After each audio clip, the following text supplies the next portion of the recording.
Athens, Georgia, and the Lowcountry. This is WJCL 22 Morning News. See us now.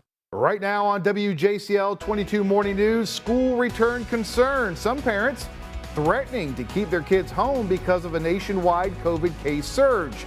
The Georgia school districts shifting to virtual learning. An investigation into Prince Andrew's sexual assault allegation taking an unusual turn. The reason attorneys are asking the prince to prove he's not able to sweat. No more surprise medical bills after emergencies. Samaik Diaz in Washington with a new law that just went into effect.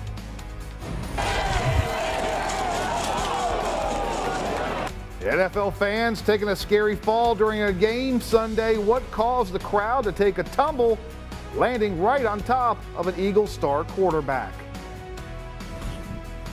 And breaking right now, we still have a downed tree on a major roadway down near Forsyth Park. Here's a live look at Whitaker Street and Gaston Street. As you can see, crews out there trying to get that mess and having that road blocked off so crews can get out there and get the mess cleaned up. Again, it's 6 o'clock in the morning, folks. Going to be hitting the roadways here before long, getting to and from work. Good morning. Thanks for starting your day with WJCL 22 News. I'm Frank Sulkowski. He is Jonathan Myers. And yeah, you have wind gusts close to 60 in Savannah, so not surprised to see some trees down, also some power outages as well. And we're going to tell you about some of those here in just a minute. So yeah, we've had some bad weather overnight. Yes, we did, and got some good news for all you viewers. Frank is going to be with us on the morning show from now on. You're going to have to get up early right now. Yeah, that's going to take some getting used to, getting to these 6 o'clock in the morning. There's some nights I'm just going to bed. Yeah, I bet so, watching those late night football games. Yeah, I watch those and I go home and then I got to unwind, and so yeah, it gets late. So now we're just going to have to get early. Yeah, maybe get a nap. That always usually helps sometimes. Well, there you go. How about I take one during this little weather here? Yeah, absolutely. Hey, you could do that. But as everyone's getting up this morning, well, the rain is out of here, but this may woke you up overnight last night. Heavy rain, gusty winds with a cold front that was moving through. This was a look from Granger Nissan of Savannah just after 2:30 this morning. We had some downpours that were rolling through the area, and also had some gusty winds around Chatham County. This is a video from earlier this morning from Southbridge community. You can see the palm tree moving around there quite a bit. Like I said earlier, winds at times are gusting over 50 with that front that was moving through the area. And there in Southbridge at the golf course, boy, I'm sure they'll be picking up quite a few branches out there this morning with those gusty winds. Now, temperatures too are another story. Last couple of days we were in the 80s, even broke a record yesterday, already in the 40s now as that colder air continues to filter into our area. 54 Beaufort, 53 Savannah, also for Hampton, mid-50s at Tybee, and 59 for Hilton Head. Here's where we're seeing those winds gusting still in the 40s there, winds gusting for Hilton Head, also for Tybee. Most of us will see winds gusting 30 to up to about 40 miles per hour as we go throughout the rest of the morning. Now, our forecast throughout the daytime, it'll be windy this morning, sunshine as we go throughout a good part of the daytime today. And look at those temperatures, only mid-50s for today, so a big shock, no more 80s in the forecast. But this chilly weather does not last too long. We'll see that warm up later this week. I'll detail that for you in less than 10 minutes. All right, thanks so much, Jonathan. Well, we want to go ahead and take a live look now at the Georgia power outage map. Right now, nearly 12,000 people in the dark. I know a lot of folks down in Richmond Hill waking up with no power this morning. Stay updated. So many kids getting infected, and when the sheer numbers go up, that percent unfortunately starts to get more of our kids put into the hospital. School return COVID concerns. Students in some Georgia districts headed back to class online today because of soaring case numbers in the state. And as ABC's M. Wynn reports, they're not the only ones. This morning, school is back in session for most of the country, but the idea of millions of children gathering amid a post-holiday surge of COVID-19 cases isn't sitting well for some parents. I will likely keep our son home into the 5th just to have those extra days. Already, some big school districts will start the new year with at least a few days of remote learning due to the Omicron variant, including Atlanta, Milwaukee, and Newark. Superintendents today are getting phone calls learning that some of their schools may have 5 to 10% of their staff not available due to COVID-19. Top health experts are reassuring parents that in-person learning is the best track for students right now. I think it's safe for them to do so. There's a lot schools can do to keep infection numbers lower, improve ventilation, have kids and adults masking, vaccinate everybody who's eligible.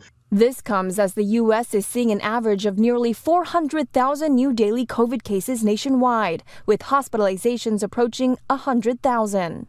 Testing is still in high demand as well. One of the largest testing companies in the country, Quest Diagnostics, tells ABC News their turnaround for results has stretched up to 3 days from the average 1 day. And now, Dr. Anthony Fauci saying the CDC may revise current guidance again for asymptomatic COVID patients after getting pushback.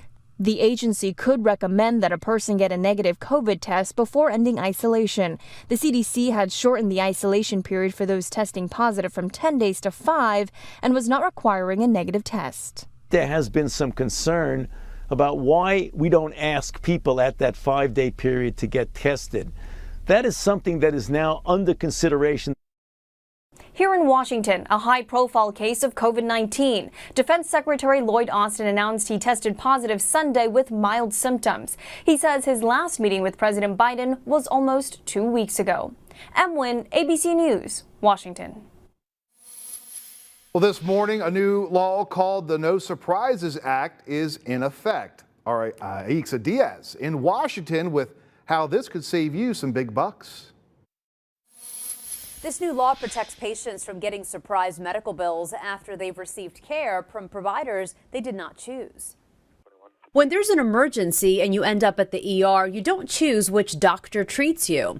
When you go to the hospital for a scheduled procedure, you may not know which anesthesiologist or radiologist will see you. That's where the No Surprises Act comes in. In any of these situations where you don't pick the provider who's going to provide services to you, that you should not see a bill that looks any different than you would have seen if you were in network. Patients can now expect to pay in-network costs for services provided by doctors they did not choose. The new law took effect over the weekend after Congress passed the law at the end of 2020. It's going to make a big difference to consumers, to patients who end up in an emergency room. The No Surprises Act does not apply to bills you get from your primary care doctor or from urgent care clinics. In Washington, I'm Aixa Diaz.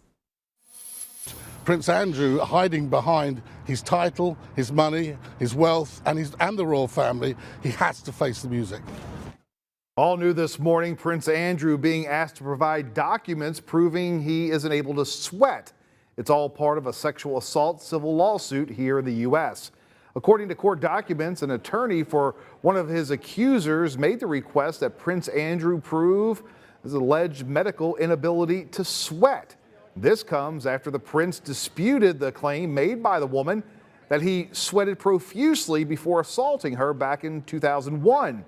Prince Andrew, who's been accused of being tied to cases related to Jeffrey Epstein, is now in the hot seat following the conviction of Epstein's friend, Ghislaine Maxwell. Now you have that photograph, that infamous photograph, which has his accuser, Virginia Giuffre, next to him, and a convicted sex trafficker behind him in his friend Ghislaine Maxwell. So it's hugely damaging, and the newspapers over here are now beginning to stop this softly approach. Oral arguments in the case set to start tomorrow. Attorneys for the prince are expected to argue for the lawsuit's dismissal.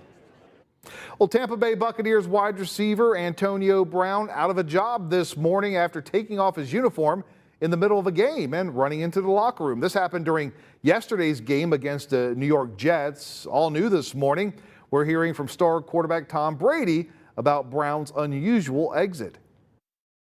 I think everybody should find, hopefully do what they can to help him in ways that he really needs it. And, we all love him. We care about him deeply. We want to see him be at his best. And, unfortunately, won't be with our team. Well, after the game, head coach Bruce Arians said Brown was, quote, no longer a Buck. Well, a scary tumble for fans at last night's Eagles and Washington game. Check it out. Yeah, you can see the gate collapsing, causing fans to fall right beside Eagles quarterback Jalen Hurts. But fans didn't look upset because they got the chance to get up close and personal with Hurts. He even took pictures with the fans this morning. No word whether anyone was injured.